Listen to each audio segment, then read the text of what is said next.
Well, joining us now, and appropriately, he's in Australia. What a time for him to be here. Brendan O'Neill, a chief political reporter for Spiked Online. He's over here now with the Centre for Independent Studies, and the IPA have brought you out. Brendan, it's great to see you back in Australia. You've come at the right time, mate. You had a sellout speech in Perth there. You've got a speech on Tuesday night at the CIS. People can still get tickets to that, cis.org.au. That'll be a terrific evening.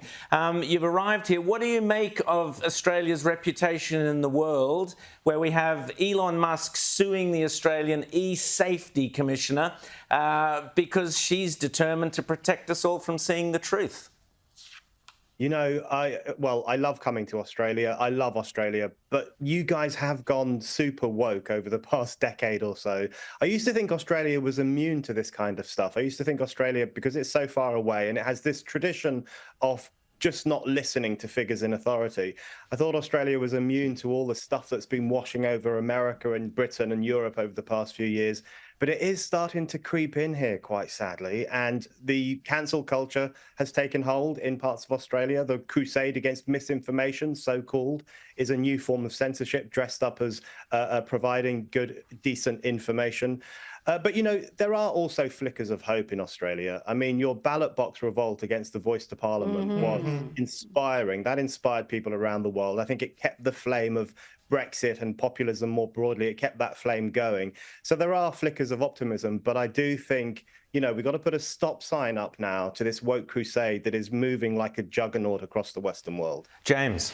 Well, I want to ask you, though, about that. Do you think that part of the reason why we're seeing such a push by the authorities in this country is because they're rebelling against the people who voted against what they wanted them to during the referendum? I mean, we heard during the referendum all the time, this was about misinformation. If only people knew the truth, they would have voted the right way.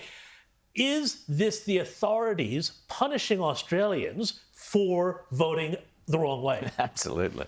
Absolutely, yeah. We had the exact same thing in Britain after we voted for Brexit. There was suddenly all this talk about misinformation and the need to control the flow of information online, because they couldn't believe that we defied them. We didn't take their advice. Virtually the entire establishment in the UK, the political class, the cultural elite, the business world, they all said to us, you must vote Remain, otherwise this country will go to hell in a handcart.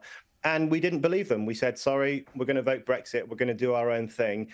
And because we defied them, they will never forgive us for doing that. And they instituted all these new ideas about controlling the internet, clamping down on misinformation, making sure that our minds are not brainwashed by demagogues, etc. It's because we voted in a way that they didn't like. And we saw similar developments after Americans voted for Trump in 2016. Suddenly there was a huge fear-mongering about the internet and the free flow of information. And we know that the Democrat camp has worked with Silicon Valley to restrict what people can see on the internet. You know, we know they've shadow banned people who were very critical of lockdown. They conspired to ban the Hunter Biden laptop story and to prevent the New York Post from being able to run with that. So censorship is their solution to the fact that ordinary people are no longer listening to them. They can't believe we're thinking for ourselves. And I think we're seeing a similar development in Australia, where they are reprimanding the Australian people for defying the establishment and slapping these new forms of censorship on you because you did your own thing. Rita. Brendan, your view on Australia, you mentioned that perhaps has shifted over the past decade, and I'm wondering how widespread that is, because we saw the reaction in Australia, Melbourne having 6 COVID-era lockdowns. Do people in the UK, the US see us differently now? Have we lost that image we had of having that larrikin culture and live and let live? Are we now seen as the Karens of the world? I don't think it's gone quite that bad. I don't think you're the Karens of the world, but I think people are worried about the larrikinism and the decline of it. And, you know, one of the people who went viral during the COVID era was Dan Andrews, the psychopath in Victoria. You know, I know he horrified many Australians, but he horrified people around the world. Clips of him went viral in the UK and other parts of the world as well. And the thing that horrified most was not only the crazy rules that he was bringing in, and other premiers were bringing in as well, but the tone with which he would talk to people during his press conferences. He would basically was telling people off. He was like he was the headmaster and you were a classroom full of disobedient children who needed to be put in detention. It was that really contemptuous tone that he had. And I think what it really revealed, not only in Australia, but across the Western world, is that there is an authoritarian instinct within the political establishment. Very often they can't let it out. They can't just let it run free because there will be pushback.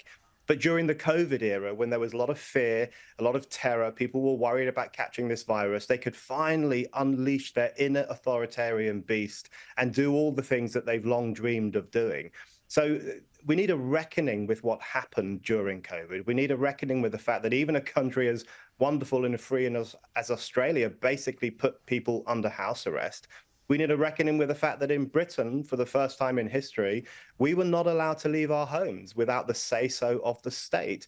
So all of these things... at least, Brendan, you had those dancing nurses and things. I mean, so there was all of that excitement to keep you going, and the clapping.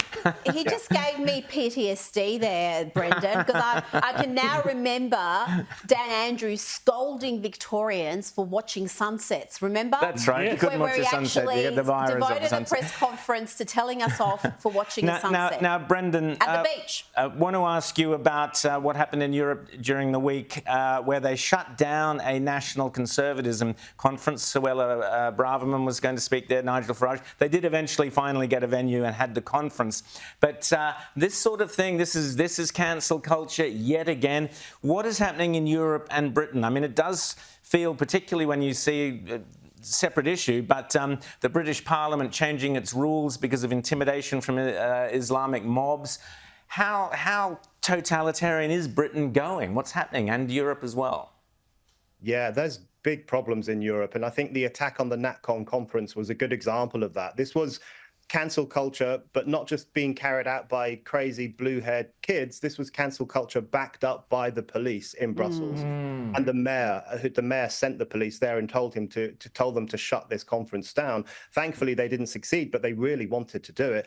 This was a borderline fascistic assault on freedom of speech and freedom of association and the right of people to gather together and spread their ideas among each other. That is a fundamental right in a free society.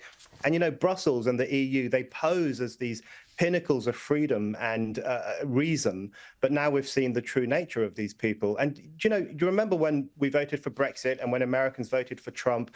We were all told that the 1930s were coming back, fascism was on the rise again.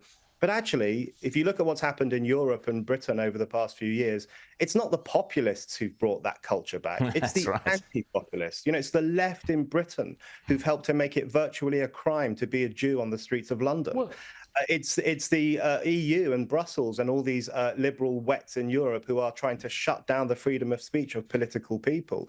These are tyrannical acts, and they're not being carried out by Trumpites or Brexiteers. They're being carried out by the anti-populists, and they pose, I think, the greatest threat to freedom and democracy today. James. And Brendan, I mean, these anti-populists, you talk about fascists. Well, these people are now basically backing in Iran, the mullahs of Iran. They're backing in essentially Hamas, and we're now seeing Joe Biden start to crab walk away from Israel. You've written about this.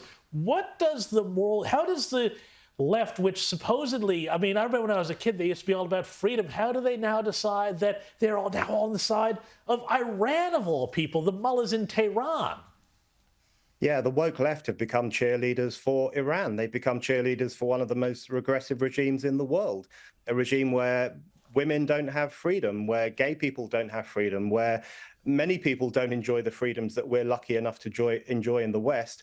And yet, because Iran is standing up against the evil Jewish state, which is how the left tends to view Israel, they're on the side of Iran.